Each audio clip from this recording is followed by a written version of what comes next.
So we are thank you for joining us on the State of Scottish Football. I'm joined today by Craig. Craig, it's great to have you on. Thanks for having me, mate. How you doing? No problem. So Craig, it's great to be here on a big night for Celtic and Rangers and the European football. Aye. I've got the Rangers game on in the background at the moment. But I think I spoke to Dave on when it was me and Dave on Tuesday. Kind of went through Celtic and Rangers in Europe, and I pretty much said that if they played the same way they did it at home against both sides, that they should go through quite comfortably. And I currently, I'm on the Sky Go, so it might be a wee bit behind, but it's Rangers are 0-0 coming up to 15 minutes.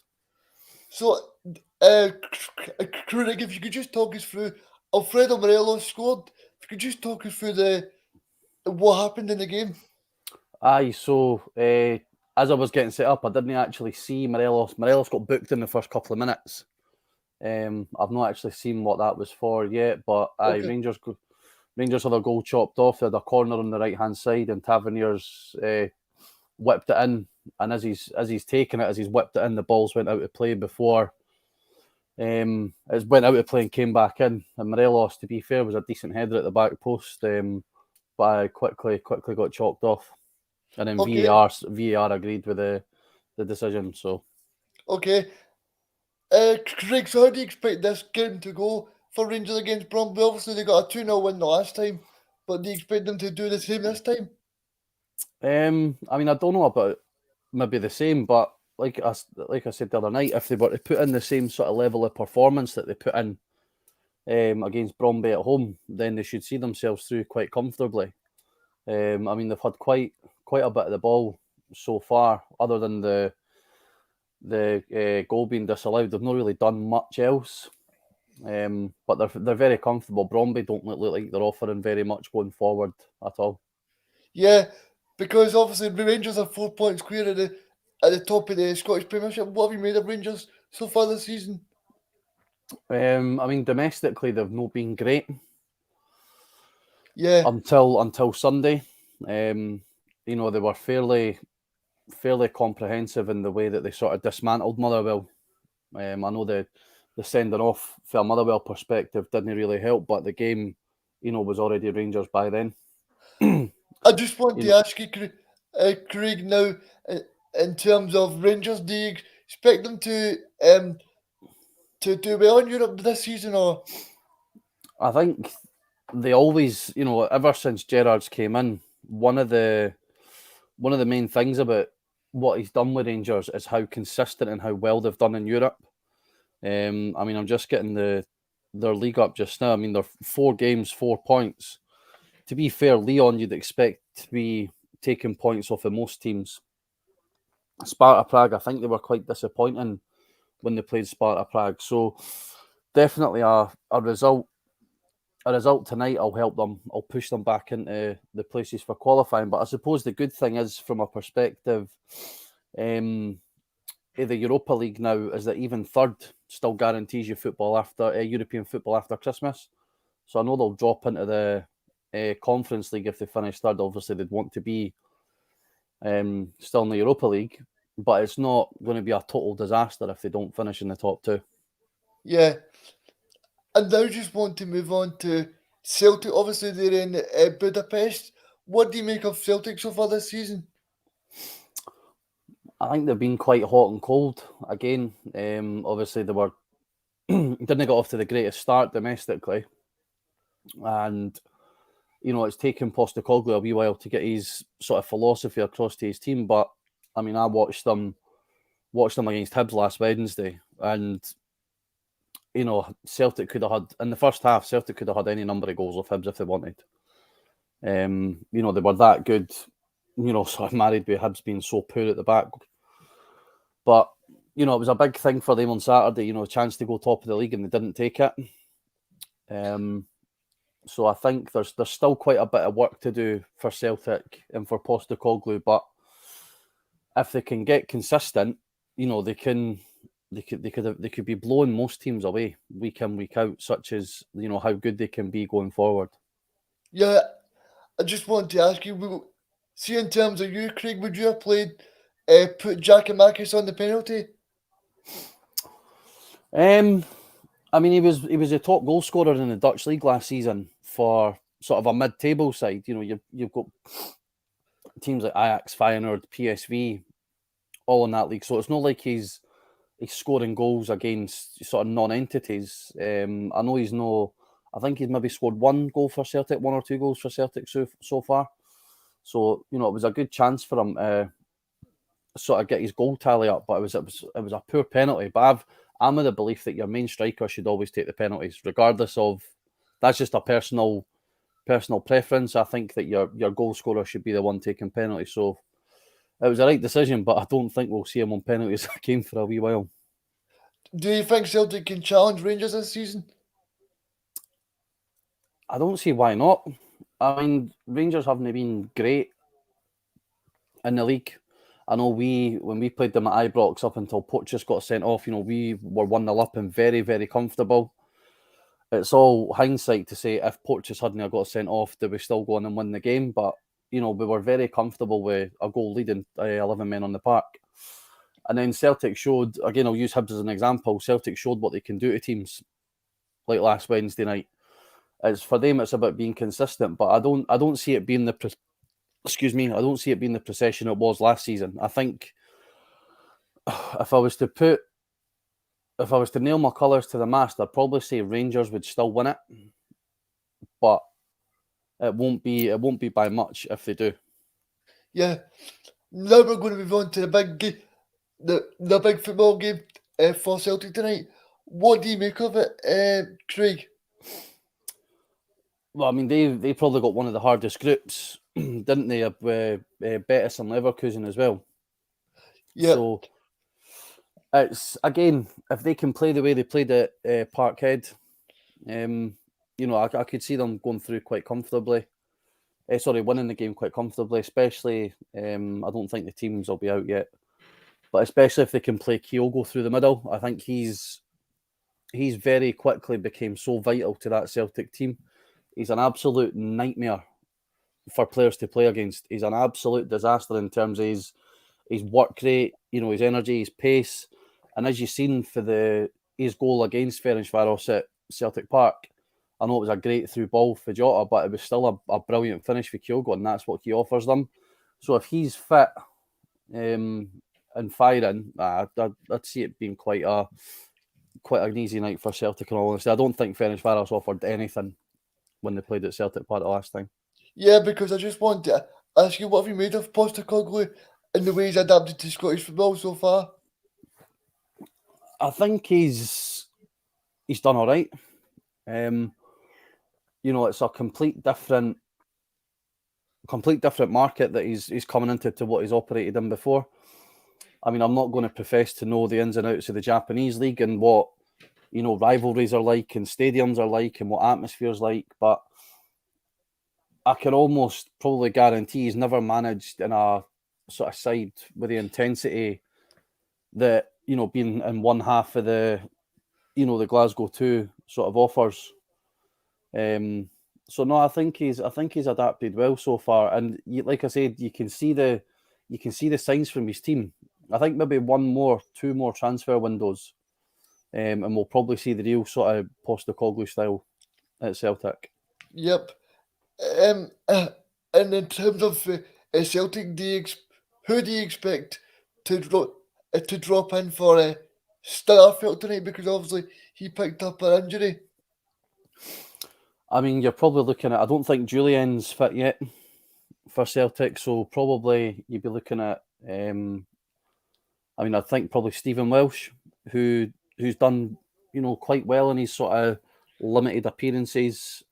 I don't know, maybe not limited, but you know, he's now sort of dropped out to being almost third choice centre half, given that, you know, Starfelt and Carter Vickers signed.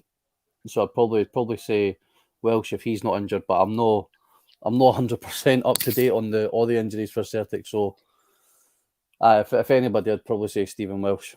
See, in terms of Celtic, what do you make of Joe Hart? Because I think Joe Hart's been very, very impressive so far.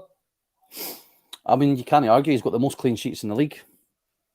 So he's I know he's been sort of like slagged a wee bit over the years for his, the way that he plays, and he's prone to making sort of mistakes, but he's very experienced as well. He's got countless England caps. He's won the Premier League with Man City, so it's no, it's not like they're signing it's not like they signed a reserve keeper for League One in England and tried to make him number one. They've brought in an experienced keeper to be number one, which they needed after the sort of howler that they had with Barkas coming in last season. So he's definitely he's going by his clean sheets anyway, he's definitely made a difference. Yep. And have you got a prediction for the Celtic game tonight? Probably, again, if they can play the way they did at Celtic Park, probably go 2-2. I'll say 2-1, 2-1 to Celtic. I'm going to go Celtic 3-0. Aye, so you're on the same lines as me, is it? If they play the way they did at home, they'll be fine. I think Celtic were in complete control. I mean, if you just look at the game, Celtic missed a penalty as well through McGregor, and I thought David Turnbull should have had 2 goals as well. So I think Celtic could either win that game by 5 or 6 at Celtic Park. But yeah, I think Celtic are in for a very, very good night. Aye, I'm along the similar lines as you. I think they've got. There's no, like I say, for the last time we've seen them, there's no really anybody in the Ferencvaros team that sort of would worry me if I was a Celtic fan. I just want to go back onto Rangers for a second, because something that is always cropping up is Nathan Patterson and James Tavernier. Do you think that Nathan Patterson might have to move to try and get his Scotland potential back on? Possibly. I think it's just unfortunate for him that he's broke through, excuse me, in an area where the Rangers captain plays, and he's been a very successful player for Rangers. You look at I know he takes a lot of penalties, but his goals and assists for a right back are unbelievable. Like they're absolutely incredible numbers, and from his perspective, it's just disappointing that from Patterson's perspective, he's broken through in an area where Rangers didn't really need anybody. I know they've had the sort of backup players over the years like John Flanagan and stuff who are able to step in as and when needed, but Patterson needs the games. So I don't know whether Gerrard looks at potentially, moving one of them further forward, whether it be Tavernier as the sort of like right midfielder and Patterson at right back. I know there's obviously been clubs in England sniffing about him in the last transfer window. Maybe that could be an option for him. But I think he definitely needs to be playing consistently because, for me, he's probably going to very, very soon take over for Stephen O'Donnell as Scotland's first choice right back. But at the same time, you can't be playing him first choice right back if he's not playing enough games for his club. Yep, I totally agree with that. See, the thing as well for Rangers that is interesting is they're swapping McGregor and McLaughlin every game. Do you find that's helping them as well? Well, I mean, they're both very experienced keepers. I think it's maybe just a case of managing McGregor's game time as he's getting to the sort of twilight years of his career. I wouldn't be surprised even if you've seen at the end of the season that McGregor was saying that that's it, he's had enough. I mean, for him really as a football player in Scotland, what else can he do? He's won everything with Rangers. He's represented his country so many times. Maybe it's time for him to sort of, maybe he'll think it's time to sort of take a step back. And McLaughlin's been, I've seen McLaughlin firsthand when he played for Hearts. And he's a good keeper. So having the defence settled helps. I think if they were chopping and changing, if they were playing maybe McLaughlin with Goldson and somebody else, it would be difficult for a keeper to come into. But McLaughlin's been there long enough now. He's playing week in, week out. Training with Goldson, Balogun, Helander, all of that. So no, I think it's clever management for Gerrard to make sure he's managing the game time, because even keepers are can't hide for the old age. So Craig, you spoke about Steven Gerrard there. I see that the Villarreal manager has not backed the Newcastle job, and Eddie Howe and Steven Gerrard have been spoken about as potential Newcastle managers. Do you think Steven Gerrard would take that job on, or do you think he would even be offered the job? I mean, I think everybody can see that he's effectively lined up for the Liverpool job when Klopp goes. So, I mean, does he want to potentially risk that by going to Newcastle? You know, he's not going to be the guy for Newcastle. Newcastle are in a position where the guy after Gerrard or after Eddie Howe is going to be the main guy. Like what it was when you look at Man City when they got took over. You know, Mark Hughes was quickly punted and Mancini got the job, and you see what Mancini done. So I think it'd be similar lines in Newcastle. They need someone to sort of come in and steady the ship for a while. But I don't know if Gerrard would want to leave Rangers for a job like that. I mean, I know Yeah, the money would be enticing, but if you would think that Gerrard, being the player that he was, especially the one thing that he doesn't need or isn't sort of motivated by is money. So he might get offered it, but I don't think he'd leave. I think he'll leave when the time's right, and that'll be when Klopp leaves Liverpool. yep. Staying with Rangers for a minute, I see Flashing Sakala scored 3 goals at the weekend. Do you think he could be a regular feature for Rangers? I mean, they've got three. Well, he's now sort of Rangers have had that thing where they've had a main strike. You know, they've had sort of two main strikers in Morelos and Roof, and then last season they had Itten, who didn't really play much, so they needed somebody else to sort of give them a different option. You know, Morelos is somebody who sort of hangs on the last defender, where Fashion Sakala's got pace, and he likes to sort of drift out wide. So he gives them a different option, and I think it might be just unfortunate for him that he's hit his hat trick just as Ryan Kent's fit again, or starting to be fit again. Because I know he's on the bench tonight, and I think if once Kent's fully fit, he comes back into the team. Like, he's one of the first names on the team sheet for Gerrard. But he can definitely play a part. You've seen that for his goals on Sunday. I mean, he's no slouch in front of goal. So me and David were on the show last week. We spoke about Stephen Glass. What do you make of Stephen Glass? Because obviously he started pretty bad, but now he's starting to turn things around at Aberdeen. Craig. In shock horror, it came against Hibs. That's when he started getting better for him. I mean, it's a strange one because you look at the appointment that was made, and Dave Cormack's pretty close in terms of his links with Atlanta United. Stephen Glass was the Atlanta United 2 manager. I think whatever that must be the reserves, kind of the reserve team. Yeah. So on the face of it, it looks like a jobs for the boys type thing. And then he doesn't surround himself with experience. He brings in Alan Russell, who's been coaching the England strikers, and then Scott Brown for his first coaching job. So, maybe he needed someone alongside him.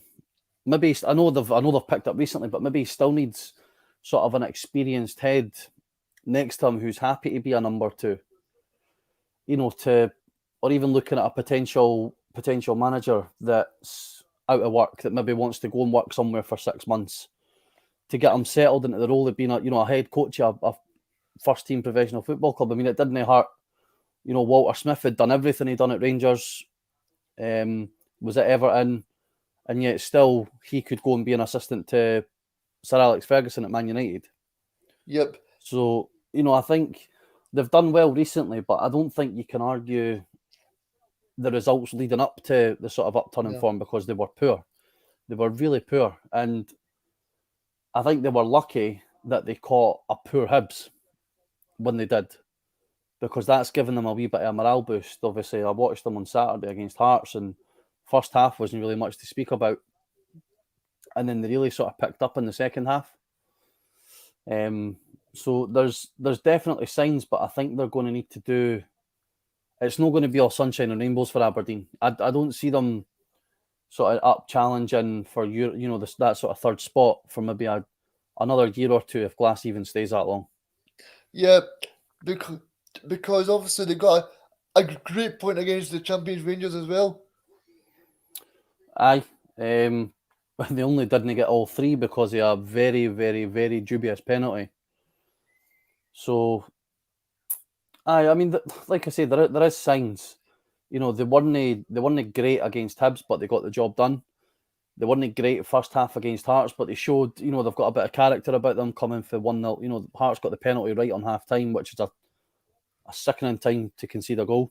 And they managed to turn it around and end up winning it in the second half. So there's definitely signs there, but I don't know. There's just something about this experiment, if you want to call it that isn't going to end up successful for Aberdeen. That's just my own opinion. Okay. I can just see something hitting the fan somewhere along the line. So what do you expect from Aberdeen this season then? I mean, the emergence Dundee United's been a surprising one in terms of how they've played. So they're putting themselves in contenders for top six. St Johnstone will always find a way to sneak in. They always do. Motherwell have been so. You can't argue the result on Sunday. And then you've obviously got Hearts have came back up and been, as much as it pains me to say it, Hearts have been excellent, at times to find themselves where they are in the league. I hope none of my Hibs supporting pals are watching this. But no, they deserve to be where they are. And, from a Hibs perspective, I'm just hoping that we turn a corner sooner rather than later. I know we've not got a game for now, just under 3 weeks because of the COVID outbreak. So, I think it'll be interesting. But for me, I see Aberdeen sort of fighting it out for fourth, fifth. I think on the face of it now, the favourites for third are going to be Hearts. Yeah, because I just want to say about Stephen Glass. Obviously, he's managed to do well in the last few games, but there's still going to be big pressure on him because of the success of Derek McCurris as well. Yeah, no, there is, and he's the thing is with McInnes. Like McInnes' success at Aberdeen was that long ago. I think they won the League Cup in, what was it, 2014. I know they Yep. got to a few finals after that, and they finished third and second. I think they finished second and third. But by the end, the fans just wanted them out. They weren't happy with the football that was on offer. They weren't being entertained. They were constantly the bridesmaid and never the bride. So I think if Glass can deliver similar results to McInnes, but do it in a more entertaining way, then the Aberdeen fans will soon like him. Yep. I now want to move on to Jack Ross's team. That is you, the club you support as well. Do we have to? What? So what have you made of them? Because obviously the next game is against Rangers in the Scottish League Cup semi-final. Okay, Mhm. but do you think that will play a part in? Because obviously Jack Ross as well. He's not got a great record, and semi-finals are big matches as well. Aye, so this is going to be a very, very difficult game for Hibs. And it was already going to be difficult before the COVID outbreak. As you said, his record, and it's spoken about, quite vocally between Hibs fans, that his record in these so-called bigger games, we've yet to beat Celtic or Rangers since they took over. We've not beat them once, either of them, home, away. Oh, So, you're sort of already up against it. Obviously, the cups last season were incredibly disappointing. The Betfred and the Scottish, but he's shown that he can get us to those games. He can get us to semi-finals. We've made a final, so it's just about seeing if they're if they're able to take that next step. so But I how would mean, you? So how would you say that the overall support are feeling about Jack Ross? if you took a poll amongst my mates, I'd probably say you'd be hard pushed to find someone that wanted him to stay. But on the flip Okay. side, when you look at social media and the fans forums, etc., there seems to be more of a support for the manager than against. Yeah. So me personally, myself, I'm sort of in a grey area where if I was to wake up tomorrow morning and find out that he'd left, I wouldn't be disappointed. However, I'm not actively shouting for Ron Gordon to sack him. I mean, you look at the run that like we've just spoken about, the run that Aberdeen went on. That's what we're going through just now. And Yep. all it takes is one result. And Aberdeen have now had that one result and they followed it up with another positive result. So football can quickly change, but the thing that Jack Ross has against them is last season's cups. You know, Yep. the semi-final against Hearts, the semi-final against St Johnstone, and then the final against St Johnstone. 3 games when realistically Hibs could have ended last season with 3 cups. I know that was the continuation of the curtailed season, but we still, in theory, we could have ended up with 3 cups. We were in the running for 3 cups and we ended up with nothing.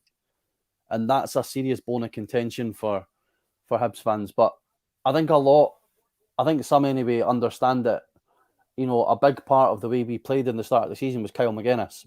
You know, Yep. Ross changed the system a wee bit to go sort of more 4-2-3-1 and have someone playing in behind the striker. Now, McGuinness is injured and Doidge is injured. So there's 2 players that would be very key to playing in that system are now both not available, and it's hampered Nisbet as well. I mean, I spoke about Nisbet the other night, but he as bad as he has been for Hibs recently, he's not a lone target man.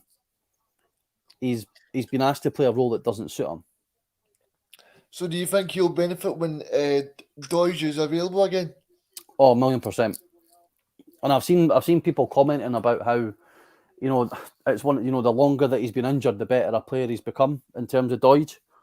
But it's not what Doidge does in terms of his on the ball stuff. It's also his off the ball stuff as well. You know, he goes and batters defenders and, you know, links up with Nisbet to give Nisbet the time and the space to get into the box and get shots away. He's got no one to do that with just now because of the front, like the 3 that we would play in behind the striker. Jamie Murphy's consistently not fit. Well, what I say not fit, but, you know, he could be playing for 2 games out for 3, playing for 3 out for 1. McGuinness is currently injured. Scott Allen's had these well-documented, you know, health problems. He's had, you know, he's got diabetes. There's, you know, does he really fit Jack Ross's style of football? I don't think he does, unfortunately. But that's a whole other story. And then you've got James Scott, who the manager has actually publicly came out and said he's been available, but he's not fit enough. So we've not had the chance to have any consistency in that 3 behind Nisbet while the others have been injured. And this just opens up an even bigger issue about how recruitment was handled in the summer. But there's no way we've got enough time for me to go through all of that.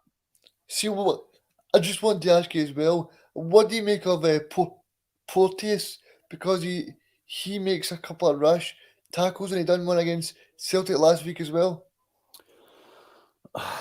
Porteous is now a victim of his own reputation.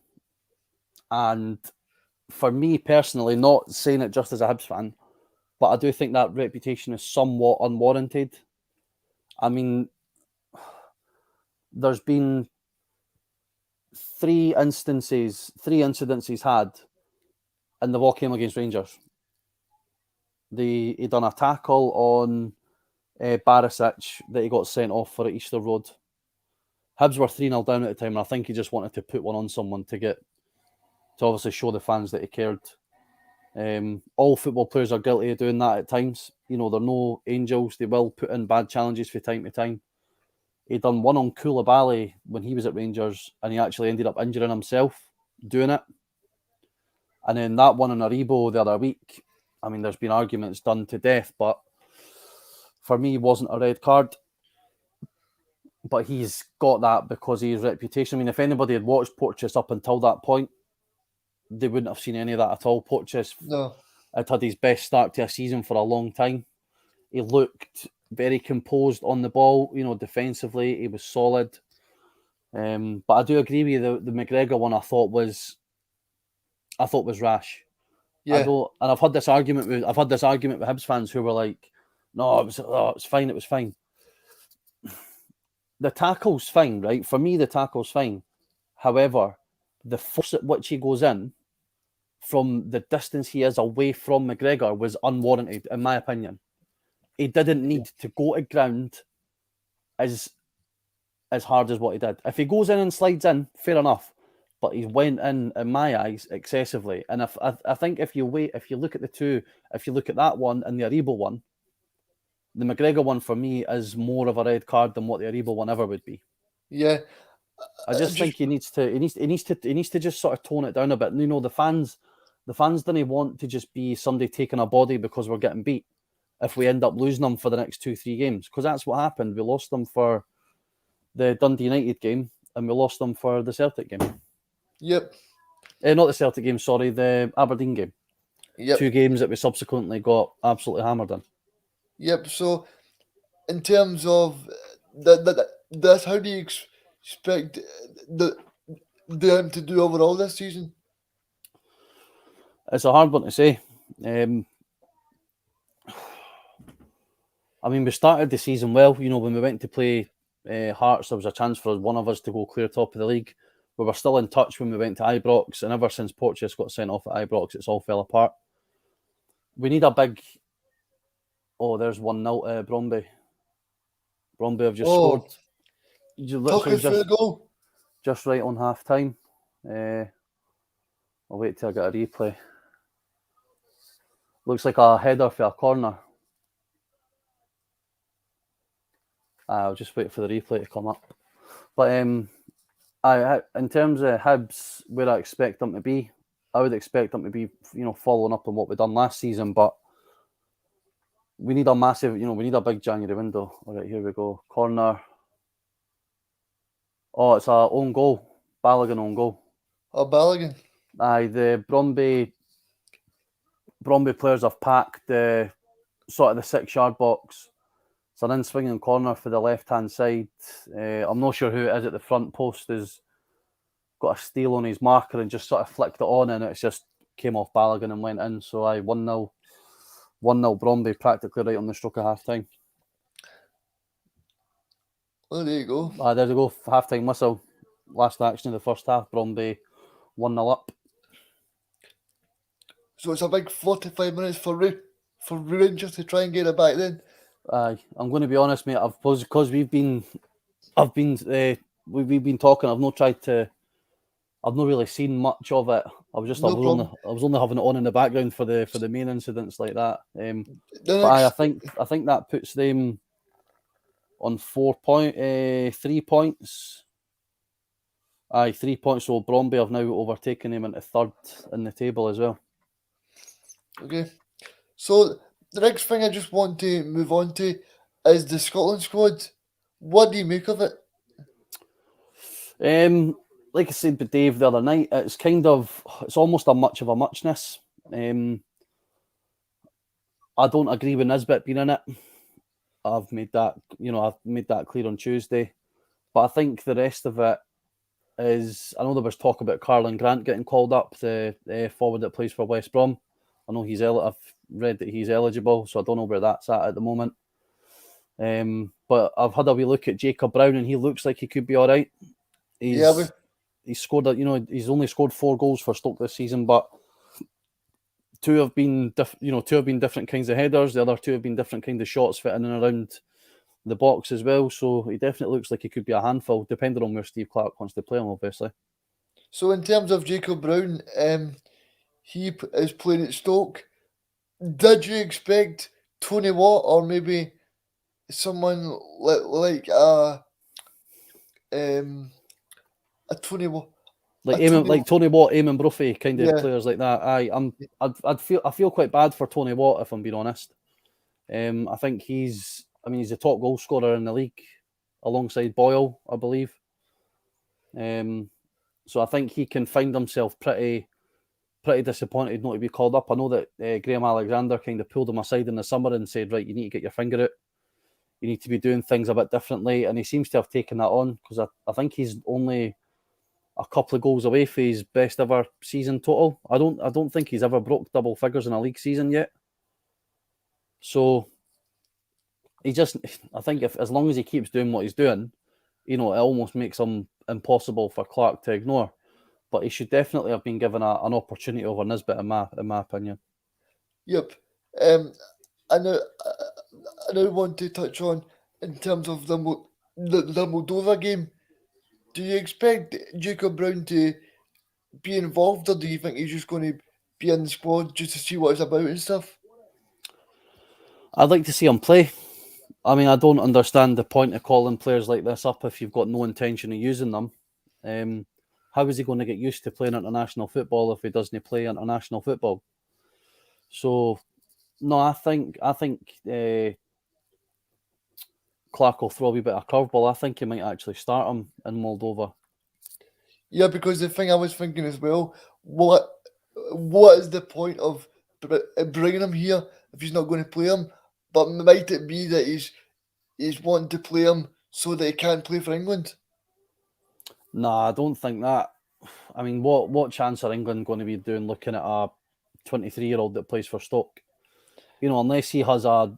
I mean, Che Adams couldn't get called up for England. Yeah, So, you know, I think it might be more to do with the fact as well that Stoke play a 3-5-2, 5-3-2 kind of formation, and Jacob Brown plays up front for them in that, which obviously is Steve Clarke's preferred formation for Scotland as well.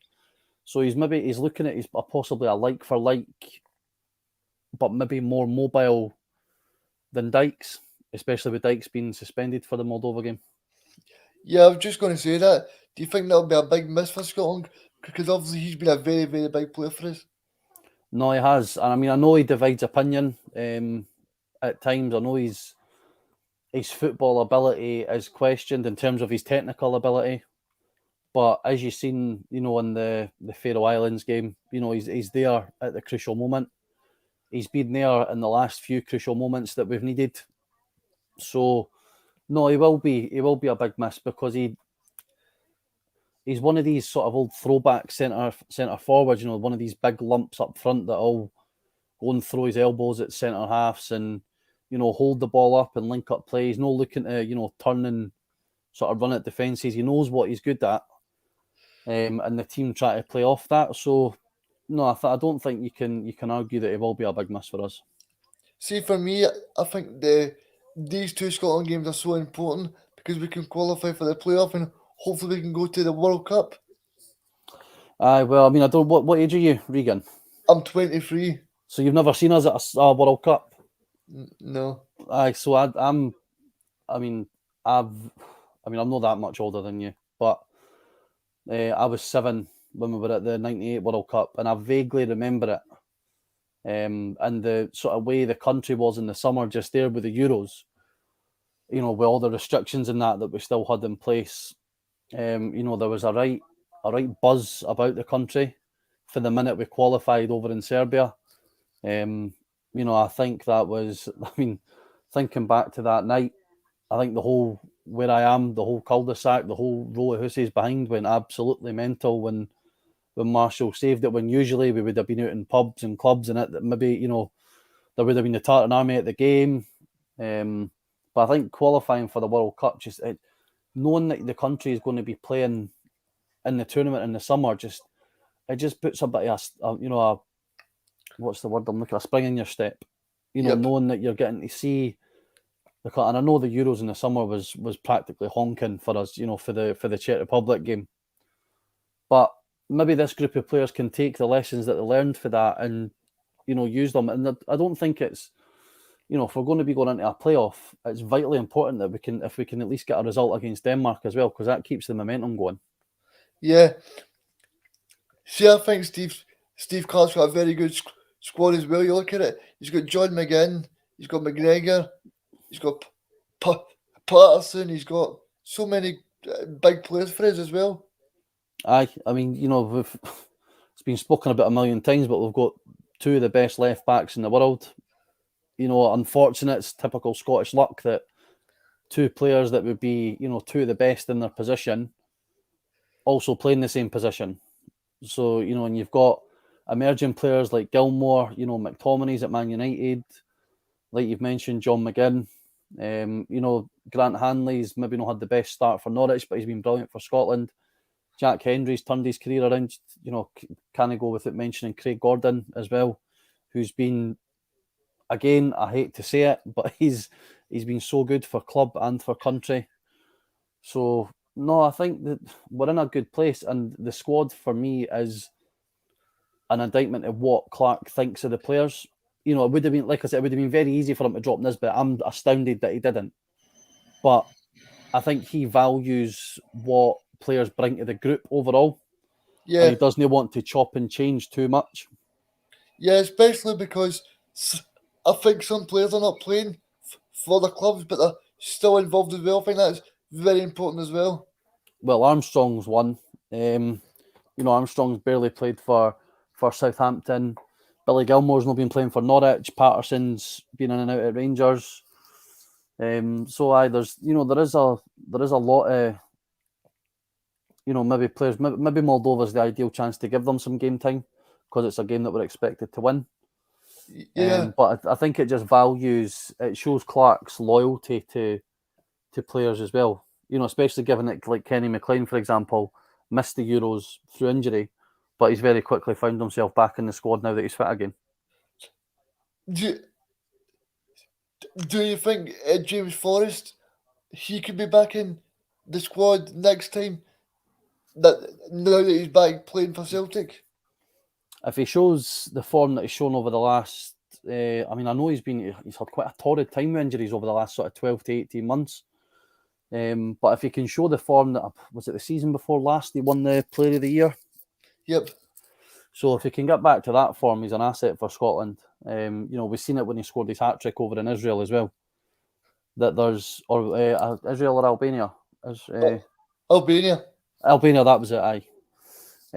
So he's James Forrest is a player that we all know for being in Scottish football. He's been such an important player for Celtic over the last decade. And he's definitely an important player for Scotland. So if he can get fit and firing again, then there's no reason why he won't be in the squad. And it's so something I want to touch on. What about the St Johnstone goalkeeper Xander Clark? He put in some performance at the weekend, eh? Aye, but I discussed this with Dave as well. It seems to be Clark either has an absolute worldie in a game, or you never hear about him. There doesn't. There's no, that's to say that he's not consistent, but I think we can all see that Craig Gordon's by far and away the first choice. John McLaughlin's an able deputy to him, and then you've got sort of two between Xander Clark and Liam Kelly behind him. And I think Steve Clark came out and said that it's just a case of Liam Kelly was with the group the last time. He just wants to have another look at Xander Clark this time. So, Yep. Now we're going to move on to something of the Scottish Championship, and that is who's going to be the next manager of Dunfermline. Who do you think would be realistic for Dunfermline to get? I've seen a few of the names bandied about, like Brian Rice being one of the names. Yep. I don't understand that. I know John Hughes has been mentioned as well. Whether if he fancied it or not, Dick Campbell. Yes. I know Dick Campbell's been at Dunfermline in the past, but the job that he's done with Arbroath has been unbelievable. And it's whether he would want a full-time gig again. Yep. I know he does his Arbroath being part-time, and he's got his. I also seen that Miller, the old Rangers player, Kenny Miller, he was Kenny Miller. spoken about too. He could probably still do a job on the pitch as well. No what Kenny Miller's like. He'd still be fit as anything. I know he didn't have the greatest time at Livingston. That sort of experiment ended almost as quickly as what it started. I know he's been over in Australia as an assistant in the A-League. So, he's sort of getting his experience being involved in a professional setup elsewhere. Maybe Dunfermline's the right place, but they need somebody in quick because, have they won a league game yet this season? No. So they're bottom. Is it bottom? Are they bottom or second bottom? Yeah, bottom. Bottom. So, they're not in the greatest of place, especially when you look at, they should have been probably one of the favourites to go up at the start of the season. When you look at the sort of, the championship, it's not the championship that had Hibs, Hearts and Rangers in it. or No. even the following years, Hibs and Dundee United, and then Dundee United, Falkirk aren't there anymore. You know, who's the Queens Park and Cove haven't made it up yet. They might very well could quite soon. So this would have been an important season for Dunfermline to try and get as high up the league as what they can. And I mean, I didn't understand appointing Peter Grant. I Yeah, didn't get me it. either. I mean, he took it. I know Alloa have been one of these. Alloa. Our both have sort of taken over. Alloa has been one of the best run part-time teams over the last few years. But I know they got. I know appointing a manager of a team that got relegated out your league. I don't get that. I didn't think that was the right decision for the start. And I think, especially as well, Peter Grant's predominantly been a number two throughout his career. Yeah. And in his first main job, he's taken a team down. I just didn't think that was the right call at the time. I mean, you look at the squad, they've got some good players like Dom Thomas and Graham Dorrans, who played with Scotland as well. I mean, I don't know what's happened to them. I mean, I know they lost. Was it Ewan Murray? Ewan Murray went to Kilmarnock at the start of the Yep. season. I know players in the Championship seem to chop and change so frequently that you can never really keep up with who's actually playing at who. But it just seems as if it's been a sort of disaster for the beginning, and it's taken the Dunfermline board too long to act on it. I think they released a statement not too long ago saying that Peter Grant had the full support of the board, and they were focused on getting the team up the league and etc. etc. But it's obviously not worked, and I've noticed that the Dunfermline chairman's also going to be stepping down at the end of the season as well. Yeah, yeah. I mean, for me, someone that I would like to see in there is John Yogi Hughes. I think he's a great guy, and I think he's a very good manager as well. I mean, Yogi's a strange one. He's When he was at Hibs, there was signs of us. I mean, the first half of his first season, we were unbelievable, and then we fell off a cliff the second half of the season, and then he goes to Cali Thistle and does what he done with Cali Thistle, and then he's went to Wraith and he took Wraith down, went to Ross County, kept Ross County up. So it depends on how you view him. I mean, John Hughes is someone who just very much wears his heart on his sleeve. He doesn't beat around the bush. He doesn't tart up his accent for the radio, because he knows that he sounds like he's a boy for Leith. He sounds like a boy for Leith because that's what he is. Yeah. And he could very well be what Dunfermline needs. Somebody with a bit of character to get a bit of life back into the place. But the only thing I would warn is that he went into Wraith when Wraith were at a low ebb, and they ended up even worse. So who do you think um, the Dunfermline fans would want? Do you think they were looking for someone to build in the future or someone to just stay in the league? I mean, the thing about the Championship is it doesn't take much. A couple of wins and you'll find yourself, 2-3 places up. So probably someone with a bit of both. You need to keep an eye on the relegation of it, of course. But I think Dunfermline shouldn't be being worried about getting relegated. They should just almost write off the however many games have been played so far and almost say, look, well, the season starts now. Let's build for now and let's see where we can get to. Because you find, like I said, if they go on a decent run, they could quite quickly find themselves in the playoffs. Yeah. So it's not beyond the realms of possibility, but they just need to make sure that they're getting the right man in the door. Whether they go, I don't know. What about if they go completely left field and look at somebody like McInnes? Yes. A heavily incentivized type of deal to get them out of the league. For 18 months, gets McInnes's stock high again after the way it sort of ended at Aberdeen. Maybe something he's been in the Championship before with St Johnstone. He knows what the league's like. So maybe that could be an option for them. But I mean, that would be total left field if you were going for somebody like McInnes. Yeah. Now I just want to touch on with you is Celtic. See in terms of Celtic, do you think it's important that they stay in Europe, or do you think Ange Postecoglou will be wanting to focus on that league because of the 40 million quid at the end of the league season? I mean, it's a difficult one, isn't it? They won't want to go out of Europe, but could they look at it and say, if they did go out and Rangers were in, is that a better thing in the long run? Because it means that Rangers are now, that they're having to fight on more fronts than what Celtic are. But I think professional, Postecoglou wants to be as successful as he can be at Celtic, and that includes being successful in Europe. I grew up watching Celtic and Rangers in the Champions League, like remembering games like Celtic and Juventus at Celtic Park, Celtic Barcelona, Rangers Inter Milan, Rangers Barcelona. Like, the noise and the atmosphere that these games can generate for the two clubs at home is, and I'm even as a rival fan, it's something to be admired. The way that I remember watching Celtic against maybe Helsing. I want to say Helsingborg. It probably wasn't them, but it was somebody in the qualifiers, and they played the Champions League music before the game, and it Right? was just a qualifier, but you could not hear that iconic anthem Yes. because of the crowd. Same when Rangers played, back in the Champions League in the early 2000s against teams like Parma, beating Parma at Ibrox. The noise that Ibrox generated that night. I remember watching it was incredible.